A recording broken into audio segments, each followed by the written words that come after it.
How you doing? My name is Philip McKernan, and you're very welcome today.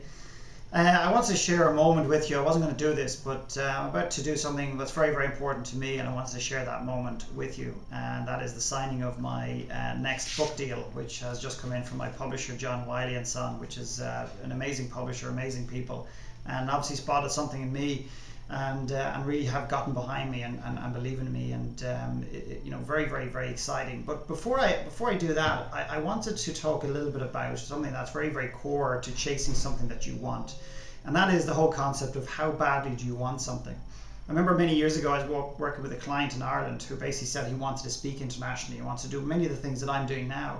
And I asked him what he was prepared to give up or change in his life to get that. And not a whole lot, to be quite frank with you. He wasn't prepared to leave Ireland. He wasn't prepared to leave his family. He wasn't prepared to leave the surroundings of which he was so familiar with to go and chase his dream.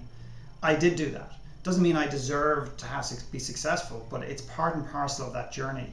2.5 years ago, I landed in this country in Canada with a suitcase and a dream of speaking to millions of people. A year and a half ago, I started Philip McKernan Inc., which is the training and mentoring and coaching and speaking business that I run. And here I am today with a really successful book called Set at 49, which has done very, very well, and about to sign a second book deal. And I'm not here to boast to you. I'm not here to impress you, but rather impress upon you the importance of getting clear on what it is you want, number one. And if you're not clear, as I say, in the absence of clarity, take action. In the absence of clarity, take action. Do something. Don't sit on the fence gathering dust. So in the absence of clarity, take action. That's what I did. And my wife joined me, and here we are 2.5 years later. And there was a gentleman called Roy Keane. He's a Manchester United, ex-Manchester United midfielder. And in one of the many interviews that he did over the years, he was asked, did you always know you were going to be successful? Did you always know you were going to be famous? And you always know you were going to play at the highest level? And whether you like him or you don't like him, he is an incredibly talented, an incredibly talented player in his time. And one of the things he said, which was very interesting, was he said in his day playing in Cork, which was Southern Ireland, he said, I wasn't the most talented.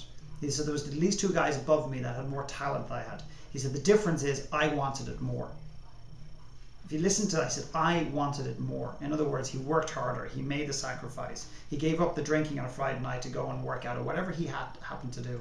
So the question for you is, if you've got something that you've been working on, something that you've dreamed of, something that you're thinking of, don't fuck around for the next 5 years trying to figure it out whether it's what you want, or you're waiting for it to just land into your lap. Do you really want it? And if you do, how badly you want it? What are you prepared to give up to go after it and actually chase it?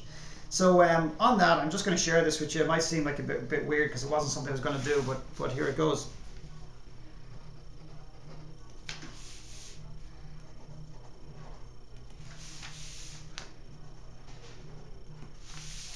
Simple as that.